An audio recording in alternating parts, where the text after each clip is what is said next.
میرے دوستو، تشدد سے، بربریت سے حق کو دبایا نہیں جا سکتا۔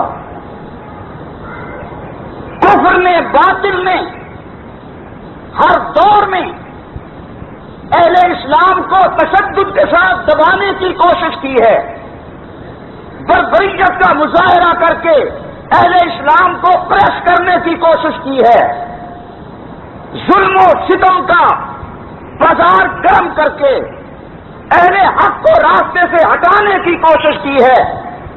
لیکن آدم علیہ السلام سے لے کر آج تک دنیا کی تاریخ اس بات سے شاہد ہے کہ کفر و ضلالت نے اپنے تمام حربے تشدد بربریت کے آزما لیے، لیکن آج تک اہل حق کو باطل جھکانے میں کامیاب نہیں ہو سکا، اور انشاءاللہ تا قیامت یہ ظلم و بربریت جاری رہے گی، لیکن حق والوں کو دنیا کی کوئی طاقت باطل کے سامنے جھکا نہیں سکتی۔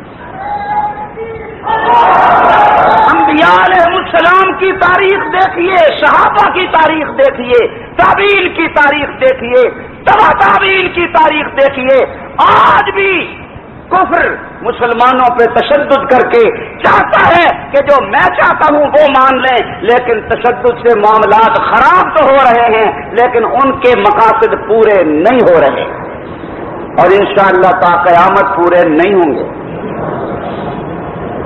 کتنا تشدد کریں گے؟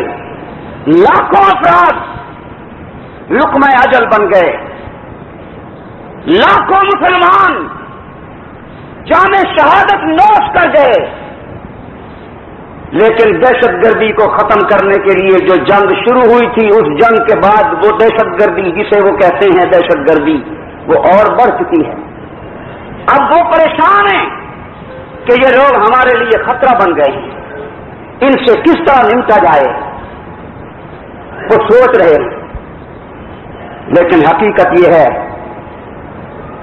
کہ جن کا حامی ہو خدا، اسے ان کو مٹا سکتا ہے کون؟ کوئی نہیں مٹا سکتا اہل حق کو۔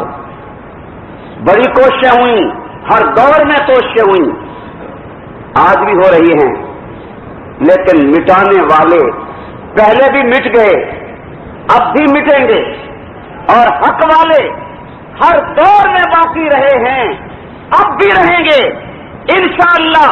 ہر ظلم و ستم روا رکھنے والے دنیا سے نابود ہو جائیں گے، لیکن اہل حق کی ایک نہ ایک جماعت اس دھرتی پر پھر بھی باقی رہے گی۔